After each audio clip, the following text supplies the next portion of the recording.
This is Washington Watch. I'm Tony Perkins. Good to have you with us. The website, tonyperkins.com. All right, I got to play this clip. This is what I would call a reality check. This is Senator Chris Coons of Delaware. He's on Fox News Sunday. This is yesterday. He's responding to Bret Baier's question about whether Biden should run in 2024. Here's what he said. The deficit's coming down. He's got clear plans for how to tackle inflation, and he's helping lead the United States to a position of strength on the world stage. I can understand why he might think running for re-election is a good idea. Yeah, okay. Amazing. Well, on Friday night, the president was putting his own spin on things. He was speaking in Beverly Hills at a private reception for the Democratic National Committee, and he acknowledged that, well, we're going to have to live with this inflation for a while.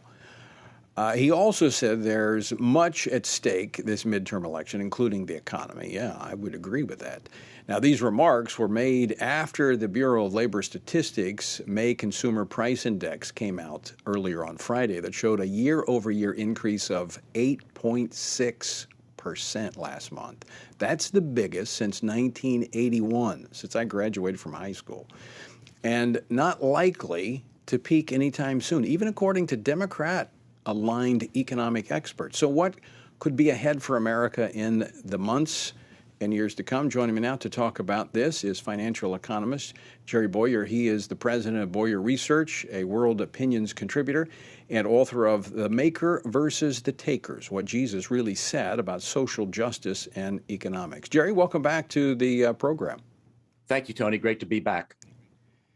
All right, so give us your take on these 8.6 year over year cost going up, inflation. Have we seen the worst of it yet? I don't know. I mean, it's hard to know. There's month over month inflation, and sometimes that's been slowing down, and then there's year over year. So that 8.6% is year over year. And people ask me a lot: is it going to go up or is it going to go down? To me, the main question is it going to go down to anything like normal? In other words, let's say a year from now, year over year inflation is 8.5. That's horrible. Even if that means inflation rates went down a little bit, that's still horrible.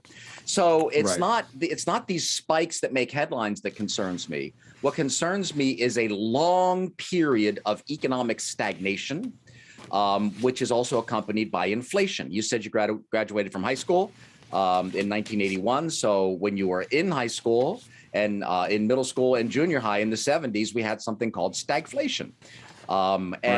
Inflation was elevated for a long period of time and growth was low for a long period of time. That's what's really destructive. So let's say that we have 8.6% inflation and then it goes away. Oh, okay, we can live with that.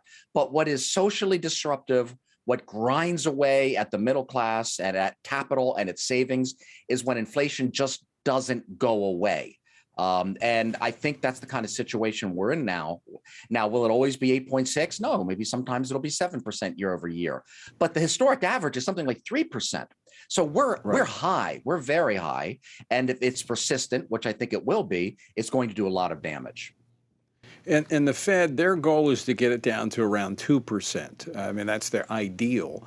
And so the Fed chairman really he's in a predicament. Either he tackles this inflation and possibly triggers a recession.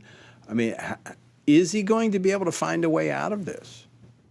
I don't think so, because the way out of it is knowable, but difficult because it takes courage.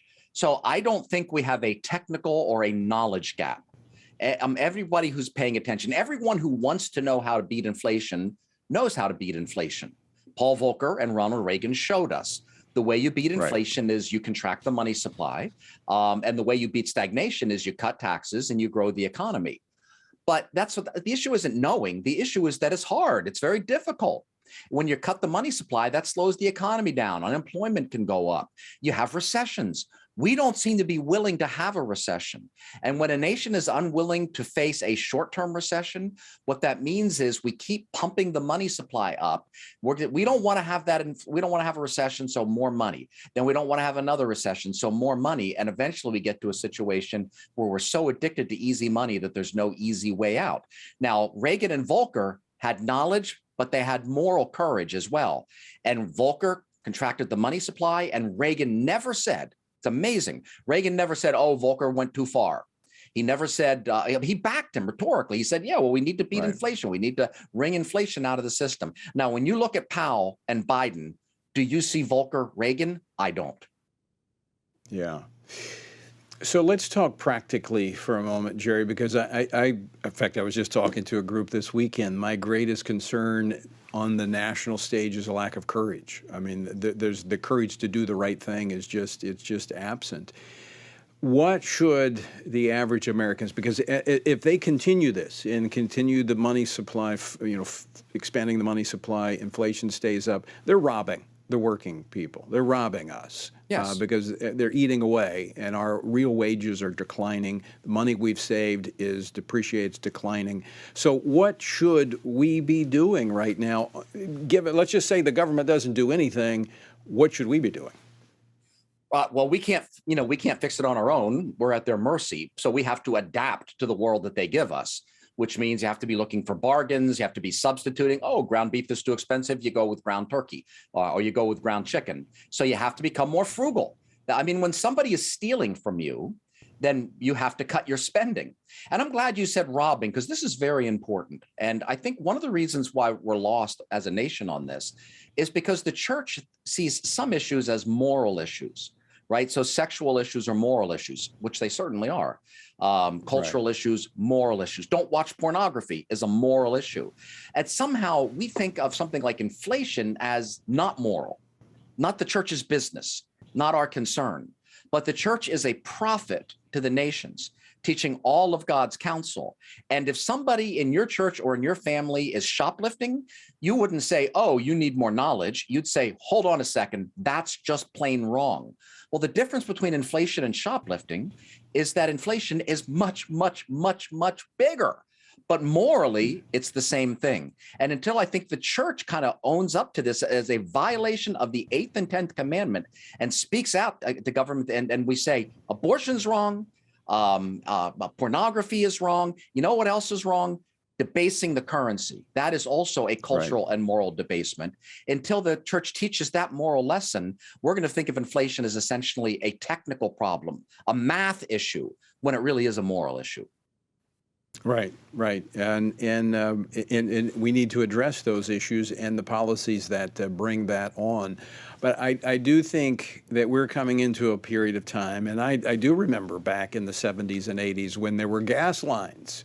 And as a family, we had fried Spam sandwiches. We were working, the whole family working together to make ends meet. I do think, after a time of great affluence and, we've had a lot of extra money as families, even the average family, that we're going to have to tighten the belt. It's going to be time to focus on, as you said, bargains, but then also holding elected officials accountable and seeking those out who understand, as you were saying, from a biblical perspective, that this is a moral issue.